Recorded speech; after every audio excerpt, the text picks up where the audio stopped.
Good morning 11th class. आज हम करेंगे सांख्यिकी क्या है। तो सांख्यिकी का मतलब होता है संख्यात्मक सूचनाओं का भंडार। मतलब इसके नाम से ही पता लग रहा है, स्टैटिस्टिक्स मीन्स सांख्यिकी। सांख्यिकी माना संख्यात्मक सूचना या उससे संबंधित परिमाणात्मक तथ्य या निष्कर्ष। और जो हमारे पास, जैसे हमारे पास हम टेबल बनाते हैं, हमारे पास डाटा होता है, सारा रो डाटा होता है, वो सब हमारा क्या होता है, स्टैटिस्टिक्स होता है। तो अब स्टैटिस्टिक्स जो है वो हमारे लिए बहुत ज़रूरी होता है, क्योंकि कुछ भी हमें इन्वेस्टिगेशन करना हो, कोई कंक्लूज़न निकालना हो, तो हम स्टैटिस्टिक्स के थ्रू ही कैलकुलेट करते हैं। इसके लिए हमें स्टैटिस्टिक्स को, हमें डाटा को एक प्रॉपर फॉर्म में भी अरेंज करना पड़ता है। तो जब हम उसको अलग अलग टेक्निक से, हम उसको अलग अलग उसकी फीचर के अकॉर्डिंगली उसको अलग अलग वर्गीकरण करते हैं, प्रस्तुतिकरण करते हैं, विश्लेषण करते हैं। तो उसके लिए हमने दो पार्ट्स में डिवाइड करा है।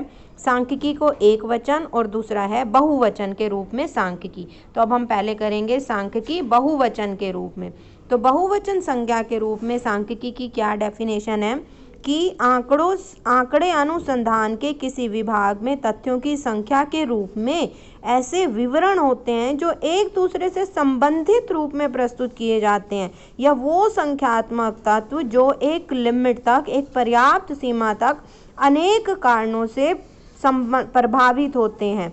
या मतलब जब हम सांख्यिकी को मदों को गिनती या माप के रूप में प्रस्तुत करते हैं, तो वो हमारा क्या होता है, बहुवचन के रूप में सांख्यिकी।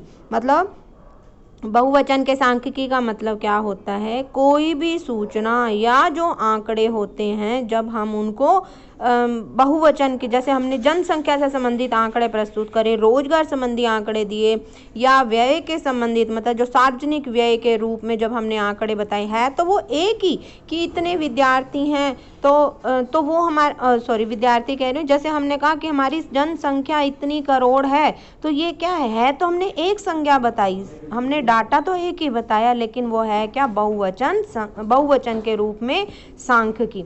और जो कई ऐसी चीज़ें होती हैं, जैसे अगर हमने उसको बिना कंपेयर करे बताया, हमने जैसे कहा कि गाय की 4 टांगे हैं, तो वो हमारी सांख्यिकी नहीं कहलाएगी। हमने कहा राम की जेब में 200 रुपये हैं, अब इसमें हमने डाटा तो यूज़ करा, 200 रुपये तो यूज़ करे, लेकिन ये हमारी सांख्यिकी नहीं कहलाएगी। सांख्यिकी कब कहलाएगी, जब वो आंकड़ों के रूप में है और जब हम उसको कंपेयर कर रहे हैं, तो वो हमारी क्या कहलाती है, सांख्यिकी।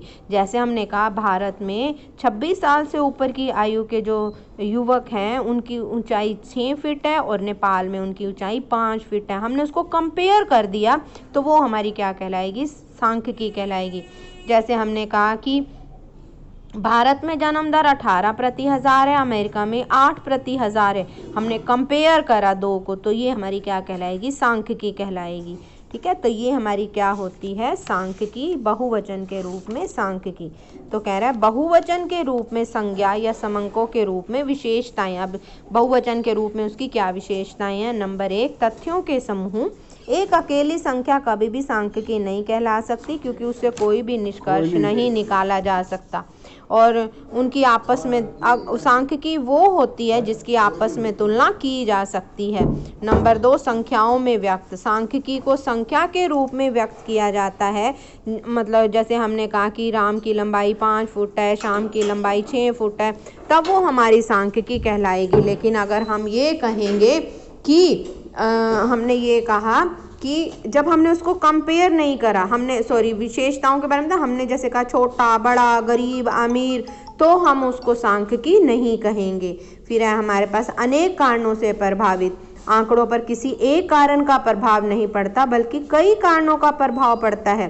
तो आंकड़े अगर एक ही कारण से अगर हम वो प्रभावित होंगे, तो अगर हमने वो कारण हटा दिया तो उसके बाद सामान्य हो जाएंगे। इसलिए आंकड़े कई तरह से प्रभावित होते हैं। जैसे कीमतों में होने वाली 30% की वृद्धि के कई कारण हो सकते हैं। पूर्ति में कमी होना, मांग में वृद्धि होना, बिजली की कमी होना, और नेक्स्ट है कि इनकी शुद्धता होना ज़रूरी होता है। ये एक दूसरे से संबंधित होते हैं, लेकिन मतलब संबंधित तभी होंगे जब, और संबंधित होना, और जब वो संबंधित तुलना की जा सके, तब वो सांख्यिकी कहलाएगी। पूर्व निश्चित उद्देश्य, आंकड़े किसी पूर्व निश्चित उद्देश्य के लिए ही इकट्ठे किए जाते हैं। अगर हमने बिना किसी उद्देश्य के आंकड़े इकट्ठे किए तो वो संख्या कहलाएगी, सांख्यिकी नहीं कहलाएगी। फिर है गणना और अनुमान। अगर अनुसंधान का क्षेत्र विस्तृत हो तो अनुमान की पद्धति भी सांख्यिकी कहला सकती है। जैसे हमने कहा प्रधानमंत्री की दिल्ली की सभा में 1 लाख लोग थे, मुंबई में 2 लाख लोग आए, तो ये हमने एस्टिमेशन लगाया, आंकड़े अनुमान द्वारा प्रस्तुत किए, लेकिन फिर भी वो हम उसको क्या कहलाएंगे, सांख्यिकी कहलाएंगे। फिर आगे आता है व्यवस्थित रूप में संकलित। आंकड़े वो होते हैं जो कि व्यवस्थित रूप से संकलित किए जाने चाहिए और इनको पहले से ही एक प्लानिंग बना लेनी चाहिए, तभी ये हमारी सांख्यिकी कहलाती है। हमने अभी क्या किया था कि बहुवचन के रूप में सांख्यिकी, अब है हमारे पास एक वचन के रूप में सांख्यिकी। एक वचन के रूप में सांख्यिकी वो विज्ञान है जो किसी विषय पर प्रकाश डालने के उद्देश्य से इकट्ठे किए गए आंकड़ों का संग्रहण, वर्गीकरण, प्रदर्शन, तुलना और व्याख्या करने की विधियों का विवेचन करता है। मतलब जब हम डाटा को मतलब ये समझें कि आंकड़ों को कैसे इकट्ठा करना है, व्यवस्थितकरण करना, प्रस्तुतिकरण करना, विश्लेषण करना और निर्वचन करना, जब सारे के सारे हम स्टेप इसके अंदर ले रहे हैं तो वो हमारी क्या कहलाती है, एक वचन के रूप में सांख्यिकी। हम इसको सांख्यिकीय उपकरण भी बोलते हैं। जैसे सबसे पहले जब हम आंकड़ों को इकट्ठा करते हैं उसको हम सेंसस और सैंपल मेथड द्वारा, व्यवस्थीकरण हम विन्यास और मिलान रेखाओं के द्वारा करते हैं, प्रस्तुतिकरण हम टेबल और ग्राफ से करते हैं, एनालिसिस इसका हम एवरेज से करते हैं और इंटरप्रिटेशन जो है हम magnitude of average, percentage, degree of relationship इससे करते हैं।